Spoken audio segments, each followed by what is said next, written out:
Bonjour les amis, c'est Monsieur Piroshimar et on se retrouve enfin pour l'épisode 2 de Culture Anime, dans lequel il est grand temps de vous surpasser. En effet, l'épisode 1 vous avait donné des sueurs froides et la moyenne était malheureusement de 2 bonnes réponses sur 5. Mais c'est affreux tout ça! Du coup, j'espère que vous avez bien étudié parce que je suis prêt à vous en faire baver une nouvelle fois. Mais non, attends, reviens mon pyro bébé, je blaguais. Pour être honnête, je voulais vous faciliter la tâche et j'ai donc réajusté le format afin de mieux vous aider. On commence directement avec la première question. Dans Top Flash numéro 5, nous parlons de Nagi no Azukara, qui raconte l'histoire de Manaka Mukedo, qui est une trouillarde de première, et d'Ikari Sakishima, qui passe son temps à prendre soin de Manaka. La véritable question est la suivante. Cette phrase contient-elle une erreur de script? Si oui, quelle est l'erreur parmi ces 3 réponses?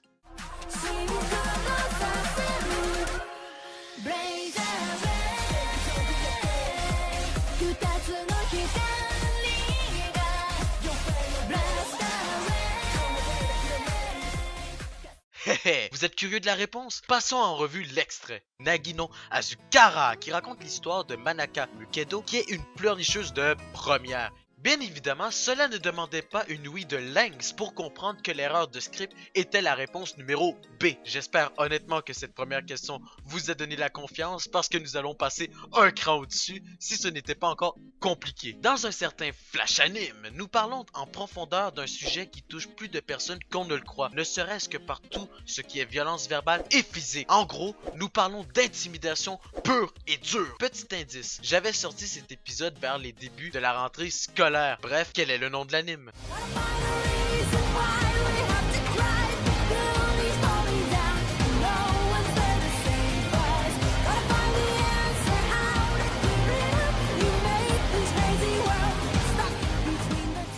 Eh oui, nous parlons ici du film de Koe no Katachi de Flash Anime numéro 9, dans lequel nous allons retrouver 2 protagonistes, Shoko Nishimiya et Shoya Ishida. Ce film est vraiment grandiose et je vous recommande fortement de le regarder si cela n'est pas déjà fait. Êtes-vous prêts pour la question numéro 3? Moi oui. Il y a environ 5 mois de cela, les pyromaniacs m'ont fait part d'un événement assez improbable lors de mon pyro actu numéro 1 sur Recreator. En effet, un certain antagoniste aurait fait son apparition afin de vous parler. Par ailleurs, il s'est adressé à vous sous une autre forme que pyromaniaque. Personnellement, je n'ai aucun souvenir de cela, mais d'après les dires, l'un des surnoms présents serait la réponse.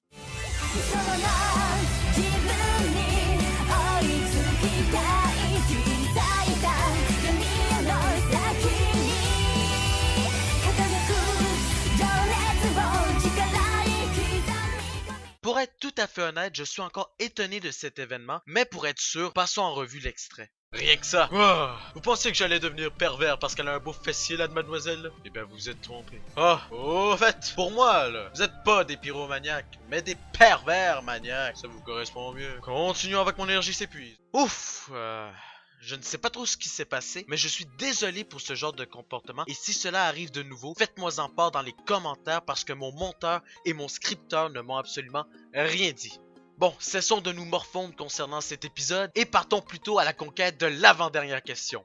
Je suis une participante de l'AMV Battle Tournament qui préfère rester discrète et m'exprimer à travers les AMV. Au cours de ce tournoi, j'ai pu rencontrer ma rivale et mon combat contre elle a été littéralement rude. Cependant, c'est lors du 3e round que j'ai donné tout ce qu'il me restait afin de gagner le tournoi. Qui suis-je?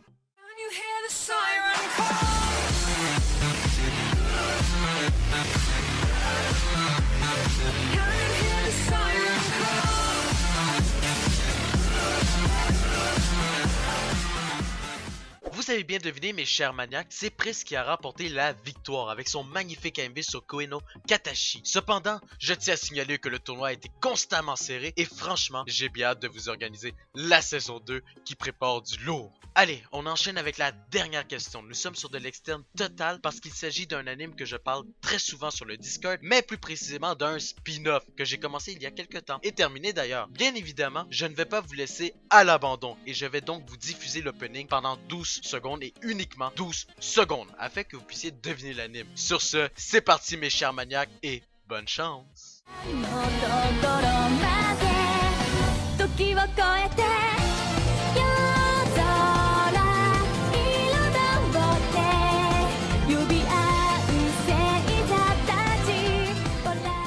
Hahaha. J'avoue avoir été méchant, mais je ne voulais pas vous donner de réponse prédéfinie pour cette dernière question pour la simple et unique raison que je voulais faire cramer votre cerveau au moins une fois pendant cette vidéo. Concernant l'anime, nous parlons ici de Fate Kaleid, qui est un spin-off des séries des Fates. Franchement, j'ai totalement accroché à l'anime et je vous le conseille vivement. Bon, il est temps d'enfin passer au classement. Si vous avez 1 point, vous êtes une tsundere. Si vous avez 2 points, vous êtes une yandere. Ah oui, j'ai vu le jeu de mots. Si vous avez 3 points, vous êtes un pervers d'Echi. Si vous avez 4 points, vous commencez à avoir de l'importance. Bravo.